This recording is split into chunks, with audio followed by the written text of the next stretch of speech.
नमस्कार, स्वागत, अभिनंदन। आशा करती हूँ कि बाबा भोलेनाथ का ये पावन पर्व यानी शिवरात्रि महापार्वती से उनके मिलन के इस उत्सव को पूरी श्रद्धा और विश्वास के साथ आपने निभाया होगा, मनाया होगा।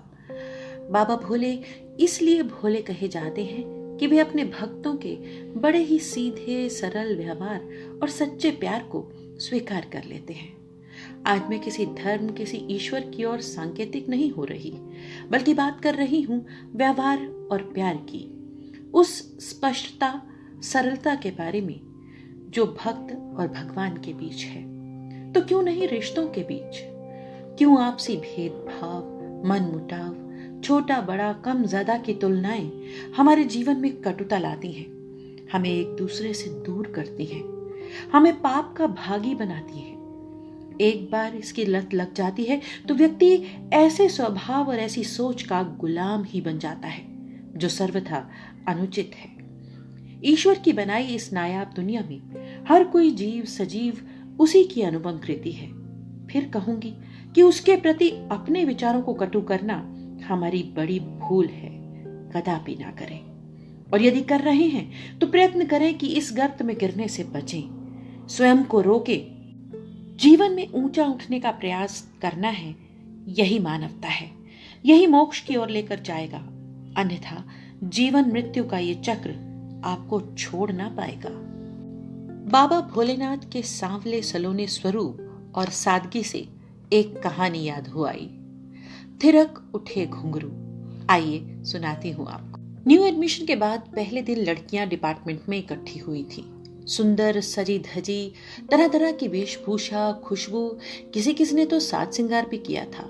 दिन आरंभ हुआ। एक लड़की कुछ देर से आई, ऋतु नाम था।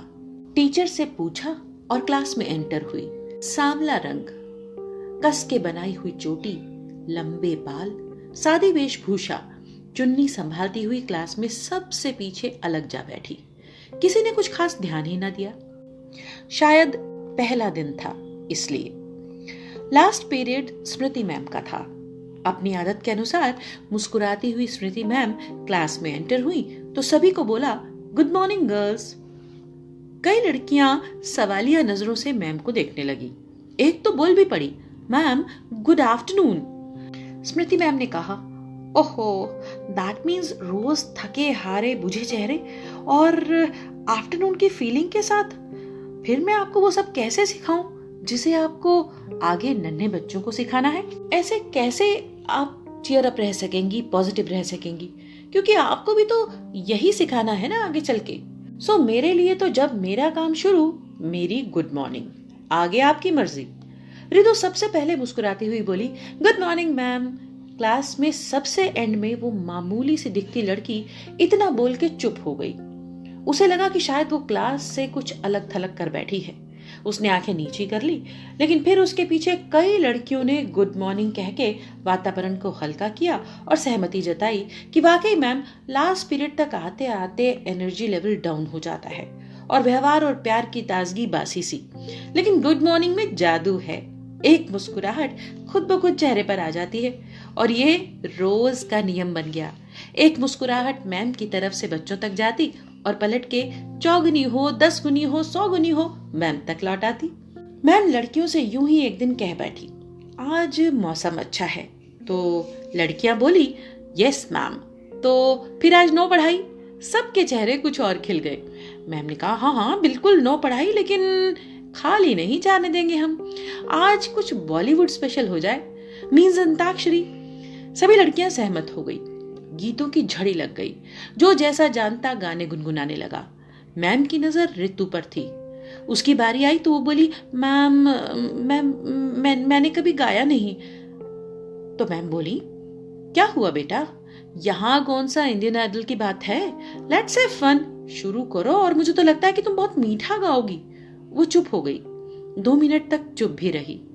फिर आंखें बंद कर एक मीठे से आलाप के साथ उसने बहुत ही सुंदर गीत आरंभ किया। खूबसूरत गीत था, सत्यम शिवम सुंदरम।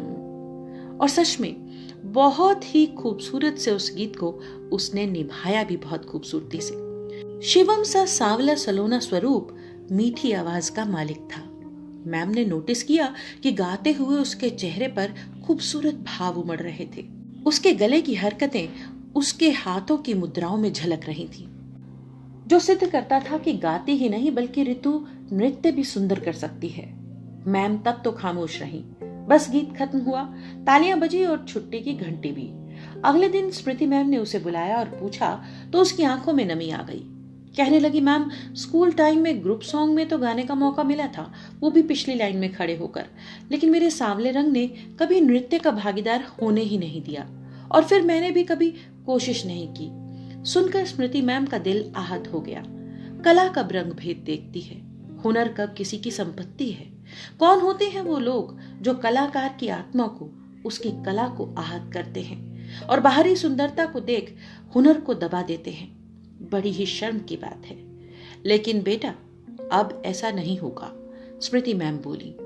तुम कल से प्रार्थना सभा में गाओगी, इस बार के एनुअल फंक्शन में डांस करोगी और वो भी लीड रोल में। कल से सर आ रहे हैं, प्रैक्टिस शुरू होगी, घर में बता के आना। ऋतु फफक पड़ी। मैम आपको मुझ पर इतना विश्वास? हाँ बेटा, मुझे तुम्हारे हुनर पर विश्वास है। तुम में छिपी प्रतिभा को मुझे उजागर करना है। तुम्हारे आत्मविश्वास को बढ़ाकर एक सफल टीचर जो अन्य कितने ही बच्चों के साथ इस भेदभाव को दूर करने के लिए प्रयास कर सके, तैयार करना है। बोलो, तुम नहीं चाहती कि ऐसा और किसी के साथ ना हो? ऋतु ने आंसू पोंछे और फौरन बोली, यस मैम, मैं कल से प्रैक्टिस के लिए जरूर आऊंगी और इतना अच्छा डांस करूंगी कि आपको गर्व होगा अपनी ऋतु पर। मैम को तुम पे आज भी गर्व है बेटा, क्योंकि आज तुमने सच को स्वीकारा है। उन्नति की पहली पायदान तो तुम आज ही पार कर चुकी हो। अब तुम्हें कोई ना रोक पाएगा, मुझे पूरा विश्वास है। और फिर थिरक उठे घुंघरू। आपको कितना विश्वास है कि ऋतु का अग्रिम सफर कैसा रहा होगा?